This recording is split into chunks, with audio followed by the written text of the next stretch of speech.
Welcome to V power news bulletin. ముందుగా headlines.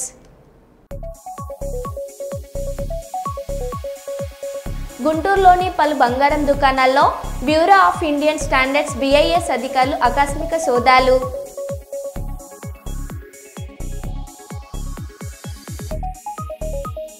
Quality food కోసం Amaravati SRM విద్యార్థుల ఆందోళన.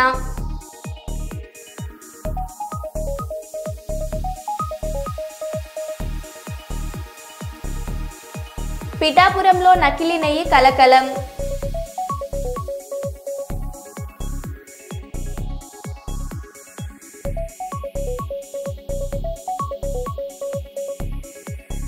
SI సాయిబాబు ఆధ్వర్యంలో దేశభక్తి గీతం ఆలాపన.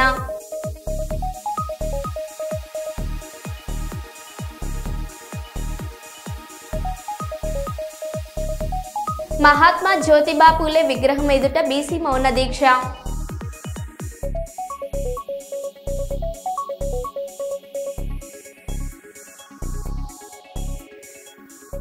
ఇక వివరాల్లోకి వెళ్తే, కోటబొమ్మాలిలో గల వంశాధార విద్యా సంస్థల ప్రాంగణంలో ఉన్న యజ్ఞశాలలో కార్తీక పౌర్ణమి సందర్భంగా ఆధ్యాత్మిక వైభవం ఆలముకుంది. ప్రతి ఆదివారం గాయత్రి హోమాన్ని ఆనవాయితీగా నిర్వహించే ఈ విద్యా సంస్థల వ్యవస్థాపకులు చింతాడ అనురుద్రుడు ఈసారి ప్రత్యేక పూజలు, హోమాలు ఘనంగా నిర్వహించారు. యజ్ఞ అగ్నిలో ఆవిర్భవించిన వేద మంత్రాలు ప్రాంగణమంతా మార్మోగగా భక్తి భావంతో కళాశాల అధ్యాపకులు, ఉపాధ్యాయులు, విద్యార్థులు పాల్గొన్నారు. ఈ సందర్భంలో అందరికీ అన్నదానం జరిపి అన్నదానం మహాదానం అనే సూత్రాన్ని ఆచరణలో చూపించారు. ఈ సందర్భంగా చింతాడ అనురుద్రుడు మాట్లాడారు.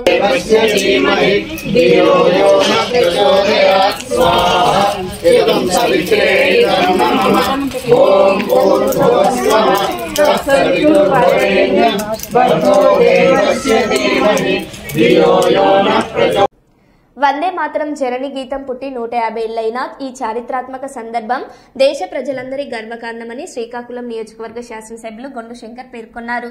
బకింగ్ చంద్ర చట్టోపాధ్యాయులు రాసిన వందే మాతరం స్వాతంత్ర్య సమరయోధులకు ప్రేరణనిచ్చిన ఓ అగ్ని గీతమని, ఈ జాతీయ గీతం దేశభక్తిని, ఏకత్వాన్ని, త్యాగ స్ఫూర్తిని ప్రతిబింబిస్తుందని తెలిపారు. మనకు స్వాతంత్ర్యం తెచ్చిన వీర స్వాహతుల త్యాగాలను స్మరించుకునేందుకు, ఈ గీతం యొక్క పవిత్రతను మరింతగా పూజించేందుకు ఈ 150 ఏళ్ల సంస్మరణోత్సవం ఎంతో ముఖ్యమని ఎమ్మెల్యే అన్నారు. భారత మాతకు వందనం చేసే ఈ గీతం దేశ నిర్మాణంలో ప్రతి భారతీయుడికి కొత్త స్ఫూర్తి నింపాలని ఆకాంక్షిస్తూ ప్రజలందరికీ ఆయన హృదయపూర్వక శుభాకాంక్షలు తెలిపారు. వందే మాతరం అనేది కేవలం ఒక నినాదం కాదు, మన భారతీయుల అస్మిత, అభిమానం, ఔన్నత్యానికి ప్రతీక అని ఎమ్మెల్యే శంకర్ అన్నారు. రూపాయలు వర్కులు అయ్యాయి, ఇంకా కావాలంటే ఎంతైనా వర్కులు ఇస్తాము. బిల్లులు కొంతమందికి ఇంకా అవ్వలేదు, ఆ బిల్లులు కూడా ప్రతి రూపాయి కూడా ఇచ్చే పూర్తి బాధ్యత నాది.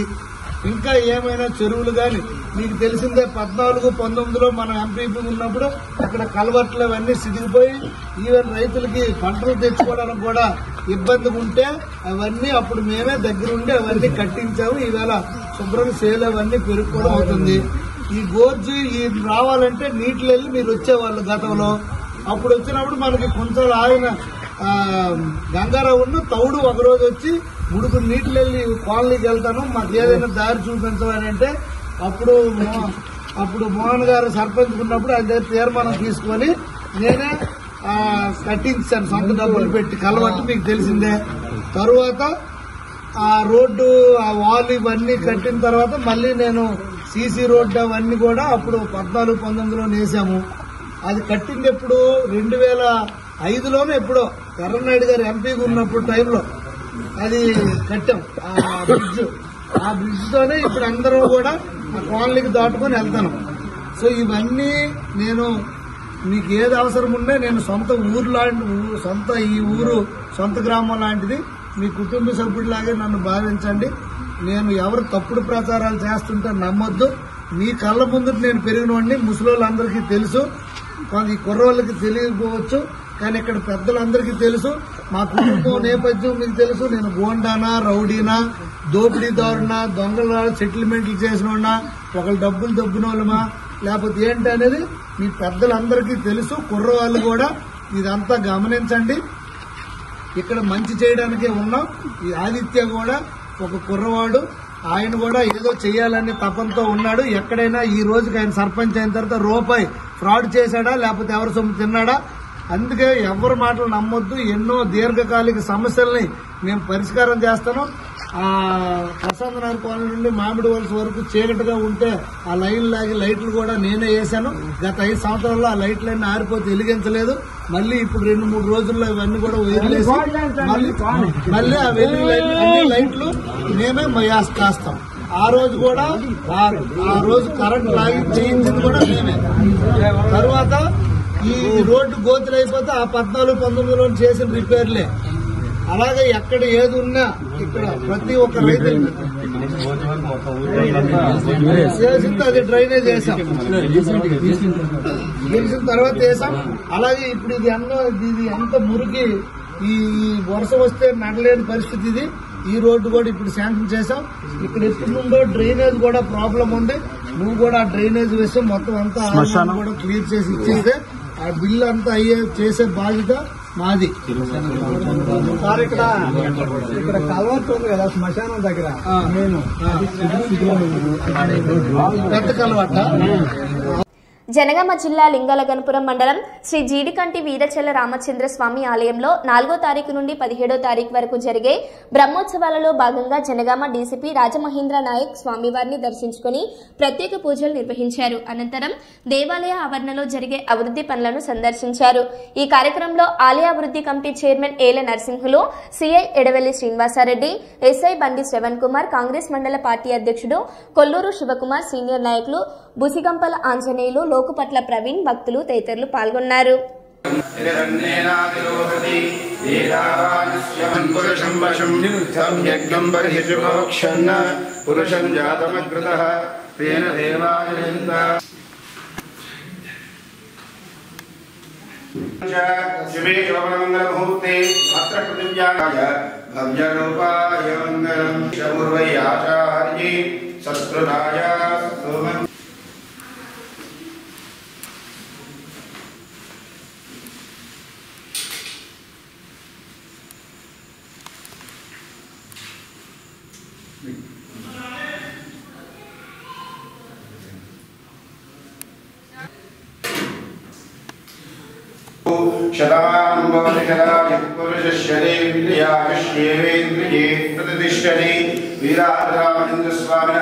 परिपूर्ण कृपा करुणाकटाक्ष सिद्धिरस्तु।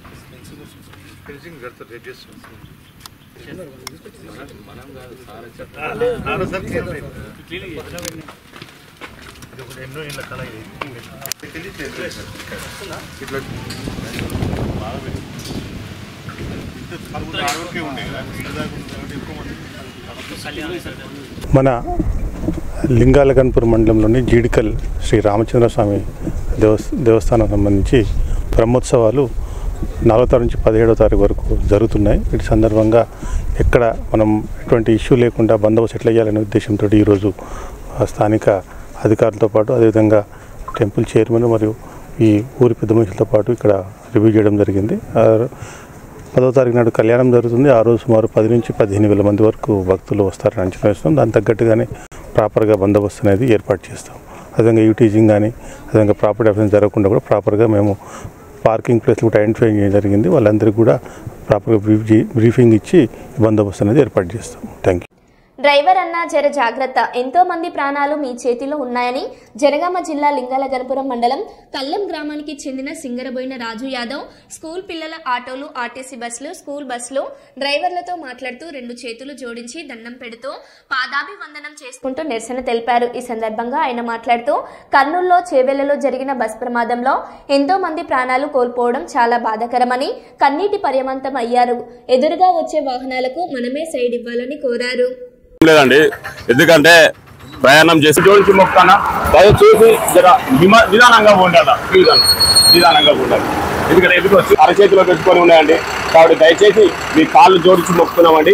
దయచేసి నిదానంగా వెళ్ళాలి. దయచేసి కొంచెం సైడ్ జరుగుతున్నారు. మీరు డ్రైవింగ్ చేస్తారని మనస్ఫూర్తిగా కోరుకుంటున్నామండి. అందరికీ నమస్కారం అండి. నా పేరు రాజు యాదవ్, మాది కళ్యాణ్ గ్రామం, లింగాలగన్పూర్ మండలం, జనగామ జిల్లా. ఈరోజు ఒక నిరసన కార్యక్రమం చేయడం జరిగింది. అదేమిటంటే డ్రైవర్ అన్న జర జాగ్రత్త, ప్రయాణికుల ప్రాణాలు మీ అరచేతిలో ఉన్నాయి అని దృష్టిలో పెట్టుకొని ఈ యొక్క కళ్యాణ్ గ్రామంలో ఒక నిరసనగా ఆర్టీసీ బస్ వాళ్ళకు కానీ, అదేవిధంగా ఆటో డ్రైవర్లకు కానీ మరియు స్కూల్ డ్రైవర్లకు కానీ ఒక చిన్న సూచన ఇవ్వడం జరిగింది. ఎందుకంటే మొన్న జరిగినటువంటి కర్నూలులో జరిగిన ఘటన అందరికీ తెలిసిన విషయమే. కాలి బూడిదై ఎంతోమంది ప్రయాణికులు మరణించడం జరిగింది. అది చాలా బాధాకరమైన విషయం. అది మర్చిపోక ముందే చేవెళ్ల వద్ద అతి దారుణంగా ఆ ప్రమాదాన్ని తలుచుకుంటేనే గుండెలు అవసిపోయే పరిస్థితి. ఎందుకంటే ఒకే కుటుంబానికి చెందిన 3 అక్క చెల్లెలు మరణించడం అనేది చాలా బాధాకరమైన విషయం అండి. ఎందుకనగా ఆర్టీసీ బస్సు అతి వేగమా, టిప్పర్ అతి వేగమా అనేది తర్వాత పక్కన పెడితే, ఎందుకంటే వచ్చే వెహికల్కు సైడ్ ఇవ్వకపోవడం వల్ల జరిగిందా, ఎలా జరిగిందో తెలియదు. కానీ ఆ ప్రమాదాన్ని తలుచుకుంటేనే ఆ తల్లిదండ్రుల శ్లోకం అది దారుణంగా ఉందండి. అదేవిధంగా తల్లిదండ్రులను కోల్పోయిన పిల్లల్ని కోల్పోయిన తల్లిదండ్రులు ఎంతో మంది ఆ బస్సులో ఉండడం జరిగింది. కావున దయచేసి చేతులు జోడించి మొక్కుతున్నానండి. వచ్చే వెహికల్కు ఖచ్చితంగా డ్రైవర్ అన్నలు దయచేసి మీరు ఖచ్చితంగా సైడ్ ఇవ్వండి. పోటీగా నేను సైడ్కు పోను అని పోతే ఎన్నో ప్రమాదాలు జరుగుతున్నాయి. అదేవిధంగా మా యొక్క కళ్యాణ్ గ్రామంలో water company, Tata water company ఏర్పాటు చేయడం జరిగింది. దానికి ఎన్నో వెహికల్లు రావడం కూడా జరుగుతుంది దానికి కంపెనీకి.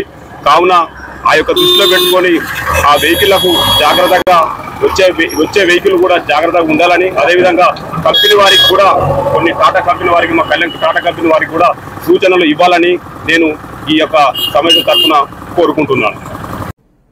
పాతపట్నం నియోజకవర్గం కొత్తూరు, ఎల్లెన్పేట మండలాలకు చెందిన ప్రజా సమస్యలపై పాతపట్నం ఎమ్మెల్యే మామిడి గోవిందరావు శుక్రవారం నాడు ఎమ్మెల్యే క్యాంపు కార్యాలయం నందు ప్రజల నుండి ప్రజా సమస్యలు తెలుసుకునేందుకు ప్రజా దర్బార్ నిర్వహించారు. పాతపట్నం నియోజకవర్గం రాజకీయ చరిత్రలో తొలిసారిగా ఎమ్మెల్యే ఎంజీఆర్ ఈ కార్యక్రమం నిర్వహించడం పట్ల అన్ని వర్గాల ప్రజలు పార్టీలకు అతీతంగా, పార్టీ రహితంగా ప్రజా దర్బార్ నిర్వహించడం పట్ల ప్రజల నుండి హర్షాది రేఖలు వచ్చాయి.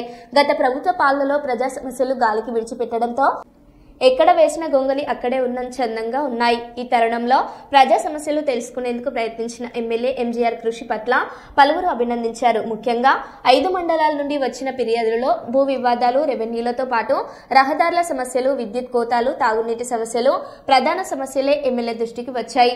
దీనితో పాటు రేషన్ కార్డులు కావాలని, పింఛన్లు కావాలని, ఇళ్ల స్థలాలు కావాలని, గృహ నిర్మాణాలు చేపట్టాలని, వృద్ధులు, వికలాంగులు, వితంతువులు వ్యక్తిగత ఫిర్యాదులు కూడా వచ్చాయి. గత పాలనలో పాలకులు పాలనపై దృష్టి సాధించక సమస్యలు కుప్పలు తెప్పలుగా పేరుకుపోవడంతో ప్రభుత్వం మారడంతో స్వచ్ఛందంగా ప్రజలు ముందుకు వచ్చి అనేక సమస్యలు, సామాజిక సాంఘిక సమస్యలపై స్పందించి ఫిర్యాదులు ఇవ్వడం జరిగింది. అది జరిగిన తర్వాత మనం మీరు మా కంప్లీట్ కంటిన్యూ ఎవరు ఎమ్మెల్యే ఆఫీస్కి మీకు ఎలా ఇవ్వాలంటే ఇన్ని ఆర్టీలు వచ్చాయి, ఇన్ని ఆర్టీలు మేము బాగా రెక్టిఫై చేసాము, ఇంతమంది మేము కలిసాము, అక్కడ ఈ సమస్య ఉంది, మీరు పరిష్కరిస్తే ఓకే, పరిష్కరించకపోతే ఆ సమస్య మాకు చెప్తే మేము ఎవరైతే ఆర్టీ పెట్టుకున్నారో ఆర్టీ పెట్టిన ఆయన మీరు పిలిపించి బాబు ఇది అవుతుంది, అది అవ్వదు అని మేము ఎక్స్ప్లెయిన్ చేసిన బాధ్యత. పాతపట్నం వందే మాతరం గేయం 150 వసంతాల వేడుకల కార్యక్రమం ప్రభుత్వ ఉన్నత పాఠశాల పాతపట్నంలో ప్రధాన ఉపాధ్యాయులు సనపల వెంకటరావు గారి అధ్యక్షతన పాతపట్నంకు చెందిన రామరాజు చారిటబుల్ ట్రస్ట్ అధ్యక్షులు, జాతీయ ఉత్తమ ఉపాధ్యాయ అవార్డు గ్రహీత పారశెల్లి రామరాజు గారి ఆధ్వర్యంలో జరిగింది. మొదటిగా భారతమాత చిత్రపటానికి, బకింగ్ చంద్ర చటర్జీ చిత్రపటానికి జాతీయ నూలు పోగులను వేయడమైనది. విద్యార్థులకు వక్తృత్వ పోటీలు, వందే మాతరం గేయం దాని అర్థంపై విద్యార్థులకు వ్యక్తిత్వ పోటీలు నిర్వహించి గెలుపొందిన వారికి బహుమతులు బహుకరించడమైనది. ఊరేగింపు గ్రామంలో విద్యార్థులు, ఉపాధ్యాయులు వందే మాతరం గీతం ఆలపిస్తూ వందే మాతరం నినాదాలు చేస్తూ జాతీయ జెండాలతో ఊరేగింపు జరిగినది.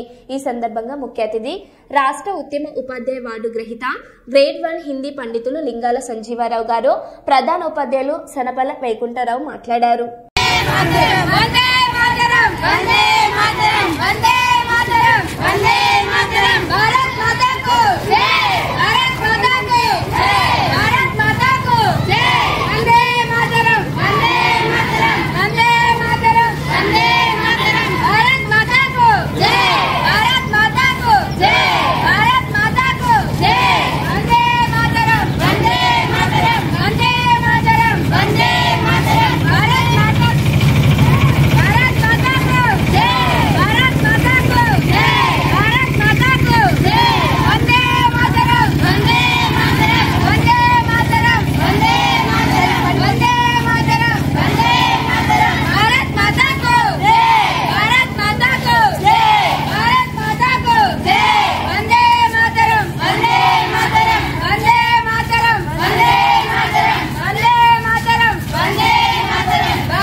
రాజకీయాల్లో బహుజనులకు 42% రిజర్వేషన్లు సాధించడమే లక్ష్యంగా ప్రభుత్వాలపై ఒత్తిడి పెంచుతామని BC joint action committee chairman Dasari Usha స్పష్టం చేశారు. 42% రిజర్వేషన్లు అమలు చేయాలని కోరుతూ మహాత్మా జ్యోతిబా పూలే విగ్రహం ఎదుట బీసీ మౌన దీక్ష చేపట్టి మాట్లాడుతూ బీసీలందరూ తమ శక్తిని చాటే సమయం వచ్చిందని, ఐక్యతను చాటి ఢిల్లీ వరకు రిజర్వేషన్ల నినాదాన్ని బలంగా వినిపించాలని పిలుపునిచ్చారు. 42% రిజర్వేషన్ల సాధన కోసం రాజకీయ ఒత్తిడి తీసుకురావాలని తెలిపారు. బీసీల హక్కులను కాలరాసేందుకు ఎన్నికల టికెట్ లేదా చిన్న ప్రయోజనాల పేరిట ఐక్యతను విచ్ఛిన్నం చేయాలని కొందరు ప్రయత్నిస్తున్నారని విమర్శించారు. ఇది ప్రభుత్వాలపై ఉద్యమం కాదని, బహుజనుల జీవన మనుగడ కోసం ఆరాటమని స్పష్టం చేశారు. పిలుపు మేరకు మరి నేడు మన పెద్దపల్లి జిల్లాలో కూడా బీసీజేఏసీ పెద్దపల్లి జిల్లా ఆధ్వర్యంలో ఎంతో చక్కగా మౌన దీక్షని ఏర్పాటు చేసుకోవడం జరిగింది. మరి ఈ మౌన దీక్షలో మేమందరం కూడా మాస్కులు ధరించుకొని మరి కొన్ని అరగంట పాటు మేమందరం కూడా మౌనంగా పాటించి మరి ఆ మౌన దీక్షలో భాగంగానే మేమందరం అక్కడ కాదు ఇక్కడ కాదు, ప్రశ్నలు ఎన్నో ఉన్నప్పుడు సమాధానాలు మన లోపలనే ఉంటాయి అని చెప్పేసి గుర్తించడం జరిగింది. మరి ఈ బుద్ధుని అష్టాంగ మార్గాలలో ఒకటైనటువంటి మౌన దీక్ష కార్యక్రమం కూడా విజయవంతంగా చేసుకున్నందుకు మరి వచ్చినటువంటి రాజకీయ పార్టీలకి, కుల సంఘాల వాళ్ళకి, బీసీ సంఘాల వాళ్ళకి, అదేవిధంగా అందరికీ కూడా మహిళా సంఘాల వాళ్ళకి అందరికీ కూడా ప్రత్యేకించి ధన్యవాదాలు తెలియజేసుకుంటున్నాం.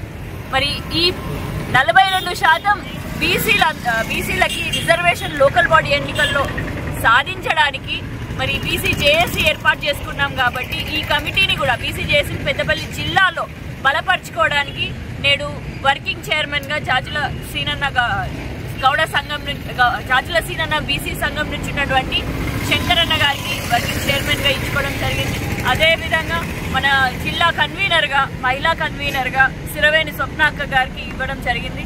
అదేవిధంగా యాదవ సంఘం పెద్దలతో అందరితోటి కూడా మాట్లాడి మరి యాదవ సంఘం నుంచి సిలవేర శైలేంద్ర కొమరన్న గారికి ఇవ్వడం జరిగింది ఈ జిల్లా కన్వీనర్ గా. అదేవిధంగా గాండ్ల సంఘం నుంచి, గాండ్ల తిలకల సంఘం నుంచి మరి బొల్లం భూపేష్ అన్న గారికి ఇక్కడ జిల్లా కన్వీనర్ గా ఇవ్వడం జరిగింది. పూసబెర్ల నుంచి గుడ్ల సమ్మన్న గారికి జిల్లా కన్వీనర్ గా ఇవ్వడం జరిగింది. అదేవిధంగా ప్రసాద్ కమ్యూనికేషన్స్ జిల్లా కన్వీనర్ గా అబ్దుల్ మల్లిక్ భయ్య గారికి ఇవ్వడం జరిగింది. మరి ఈ విధంగా ఇంకా ఎన్నో కమిటీలు అన్ని సంఘాల నుంచి కమిటీలు వేసుకుంటూ ఈ బీసీజేఏసీని బలపరుచుకుంటూ మరి ఆ గల్లీ వరకు కూడా మన బీసీల గురించి మాట్లాడుకొని ఒక కమిటీగా అందరం ఏకమై పోరాటం చేయాలి. కాబట్టి ప్రతి ఒక్కరిని కూడా ఇందులో పాల్గొనవలసిందిగా కోరుకుంటూ మరి మీకు ఎక్కడ ఉన్నా కూడా మొన్న జరిగినటువంటి గావరెడ్డిపేటలో జరిగినటువంటి ఒక యాదవ బిడ్డ కూడా మరి ఆయన మరణించడం జరిగింది కరెంట్ షాక్ వల్ల. మరి ఏ సమస్య ఉన్నా కూడా మేమందరం కూడా తప్పగా అక్కడ ఉండి మీరు బీసీ సంఘం ఎక్కడ మీకు సమస్య వచ్చినా కూడా మేము పోరాటం చేస్తూనే మరి ఈ 42% బీసీల రిజర్వేషన్ సాధనకి పోరాటం చేస్తాము అని చెప్పి ప్రతి ఒక్కరికి కూడా తెలియజేసుకుంటూ మరి ఎవరి మీద పోరాటము అని అంటే ఎవరి మీద పోరాటం కాదు, ఏ పార్టీల మీద పోరాటం కాదు, రాజకీయంలో మనకి 42% రిజర్వేషన్లు కావాలనే పోరాటం చేస్తున్నాం. కానీ మరి మనం నేడు తమిళనాడులో ఉన్నటువంటి జయలలిత అమ్మగారు ఏ విధంగానైతే పోరాటం చేసిండ్రో వారిని స్మరించుకోవాలి. ఎందుకంటే వారు కాంగ్రెస్ తోటి పొత్తుకుపోయిళ్ళు, బీజేపీ తోటి పొత్తుకుపోయిళ్ళు ఒక సమయంలో. ఆ విధంగా పార్టీలతోటి పొత్తుకుపోయి వారికి కావాల్సినటువంటి 69% రిజర్వేషన్ నేను తమిళనాడు రాష్ట్రానికి. అదేవిధంగా ఒకనాడు బీసీలకి రిజర్వేషన్ లేదు, 27% బీసీల కోసం ఆనాడు కాంచీరామ్ గారు ఇంకా ఎన్నో పార్టీలు కలిసి పోరాటం చేస్తే మరి ఆనాడు ఉన్నటువంటి ప్రభుత్వం వీపీ సింగ్ గారు మనకి 27% మన బీసీలకి రిజర్వేషన్ ఇవ్వడం జరిగింది. కాబట్టి మనం పోరాటం చేసేది ప్రభుత్వాల పైన కాదు, మనం పోరాడేది ఆబ్వియస్ గా మనకి ప్రభుత్వాల నుంచే చట్టపరంగా మనకి చట్టాన్ని చేసి మనకి ఇవ్వాల్సిందే. కానీ నేడు మనలో ఉండేటటువంటి ఐక్యతని, మనలో ఉన్నటువంటి బలాన్ని మనం గల్లీలో చూపిస్తేనే ఈ సౌండ్కి, ఈ శబ్దానికి మనకి ఢిల్లీ వరకు విని ఆ చట్టరీత్యంగా, ఆ న్యాయపరంగా మనకి దక్కుతుంది అని చెప్పేసి ప్రతి ఒక్కరిని కూడా తెలియజేసుకుంటూ ఈ కమిటీలో భాగంగా ప్రతి ఒక్కరు అన్నలకి, అక్కలని ఈ కమిటీలో భాగస్వాములు కావాలి అని చెప్పేసి కోరుకుంటూ ఇక్కడికి వచ్చినటువంటి పెద్దలందరికీ మరి సంఘాల వాళ్ళని ఏ విధంగానైతే జిల్లా కన్వీనర్లుగా చేసుకుంటున్నామో అదే విధంగా రాజకీయ పార్టీల వాళ్ళని కూడా ఈ జిల్లాకి అడ్వైజర్లుగా కూడా నియమించుకొని మరి విజయవంతంగా బీసీ జేఏసీని కమిటీని ఫామ్ చేసుకొని విజయవంతంగా కార్యక్రమాలని చేస్తాము అని చెప్పి ప్రతి ఒక్కరికి కూడా తెలియజేసుకుంటూ అందరికీ జై బీసీ. మందమరి ప్రభుత్వం జూనియర్ కళాశాలలో నిర్వహించిన సైబర్ జాగర్తా దివాస్ లో బెల్లంపల్లి ఏసీబీ రవికుమార్, సిఐ శశిధర్ రెడ్డి విద్యార్థులతో మాట్లాడారు. అపరిచిత వ్యక్తుల నుంచి వచ్చే లింకులు, కాల్స్, సందేహాల పట్ల అప్రమత్తంగా ఉండాలని, సైబర్ మోసానికి గురైతే 1935 లేదా స్థానిక పోలీసులకు సమాచారం అందించాలని ఏసీపీ సూచించారు. సైబర్ నేరాల పట్ల విద్యార్థులు అప్రమత్తంగా ఉండడం అవసరమని చెప్పారు. కష్టపడి సెల్ఫ్ మోటివేషన్ ఉద్యోగాలు ఇప్పుడు కాదు, మేము ఎప్పుడు 50 years బ్యాక్ వచ్చాను. నేను చదువుకున్న ప్రైస్ నేను రిటైర్మెంట్ దగ్గర వచ్చాను. కష్టపడి చదువుకుంటే ఫలితం ఉంటుంది, డెఫినెట్గా ఉంటుంది. ఓకేనా? Focus on study, focus. కష్టపడితే ఖచ్చితంగా ఫలితం, రిజల్ట్ వస్తుంది. గంగాయిని విపరీతంగా ఏముంటుంది గంగాయి ఏం పడేదా కాసేపు మస్తు వస్తుంది. మనం తర్వాత అలవాటైనాక మనము పైసలు పోతుంది, శరీరం ఖరాబ్ అవుతుంది, పని చేసి చదువుకో, పని కూడా చేయాలి, మొత్తం కుటుంబం రోడ్డు మీద ఉంటుంది. మళ్ళీ బండి కావాలని బండి వాళ్ళని కొట్టడం, అలగడం, ఇది వెళ్ళకపోవడం, మా దగ్గర వెళ్ళిపోవడం. బండి లేకపోతే మేము 3 కిలోమీటర్లు నడుచుకుంటూ చదువుకోవచ్చు. చిన్నప్పుడు 3 కిలోమీటర్లు 4th స్టూడెంట్ పుస్తకాలు కనీసం హ్యాండ్ బ్యాగ్ లేకుండా, సైకిల్ లేకుండా, పుస్తకాలు డబ్బాగా పెట్టుకుని నడుచుకుంటా పోయి పూట దగ్గర తిన్నట్టు లేకపోతే లేదు. కష్టపడి సెల్ఫ్ మోటివేషన్ ఉద్యోగాలు ఇప్పుడు కాదు, మేము ఎప్పుడు 50 years బ్యాక్ వచ్చాను. నేను చదువుకున్న ప్రైస్ నేను రిటైర్మెంట్ దగ్గర వచ్చాను. కష్టపడి చదువుకుంటే ఫలితం ఉంటుంది, డెఫినెట్గా ఉంటుంది. ఓకేనా? Focus on study, focus. కష్టపడితే ఖచ్చితంగా ఫలితం, రిజల్ట్ వస్తుంది. ఊరికే గాలి కాకుండా టైం వేస్ట్ చేసుకోకూడదు. ఓకే? ఇప్పుడు ఈయన ఏం పడైనా ఇప్పుడు నాకు అలవాటు ఉంది. ఫ్రాంక్ ఒక్కసారి చూసి స్టార్ట్ అయిందంటే యూట్యూబ్ చూసినాం, పడేది వాణి జీవనోపాధి కూడా రీల్స్ తయారు చేస్తాడు. ఆడమ్మ ఒక డ్యాన్స్ చేస్తాడు, లేకపోతే వాడు ట్రైన్ పోయినట్టు చేస్తాడు, ఏదో చేస్తాడు, జోక్స్ చేస్తాడు, ఫన్నీ ఉంటాయి. అవి వారి జీవనోపాధి కోసం ఇలా రీల్స్ పెట్టి ఇలా పెట్టిండే బాబు. అవి మనం చూసి టైం ఖరాబ్ చేసుకుంటున్నాం. నేను కూడా ఓపెన్ చేసి చూస్తే ఇక మళ్ళీ అట్లే గంట నేను అనుకుంటాను, నేనే ఇట్లా చూసి మా పిల్లలకి ఏం చెప్పాలని అనుకుంటా నేను ఒక్కసారి. So I have to control my self. ఏమున్నది ఆ రీల్స్ లా పని. ఇప్పుడు ఇంటర్మీడియట్ ఇది క్రూషియల్ స్టేజ్, తర్వాత డిగ్రీకి వస్తారు. ఇప్పుడు కష్టపడితే ఒక 3 ఏళ్ళు కష్టపడితే 30 ఏళ్ళు కాలేజ్ ఉండొచ్చు. ఇప్పుడు పని అని, ఎంజాయ్మెంట్ అని, ఇదని అదని టైం ఖరాబ్ చేసుకుంటారు. మరో బులెటిన్లో మళ్ళీ కలుద్దాం. Stay tune.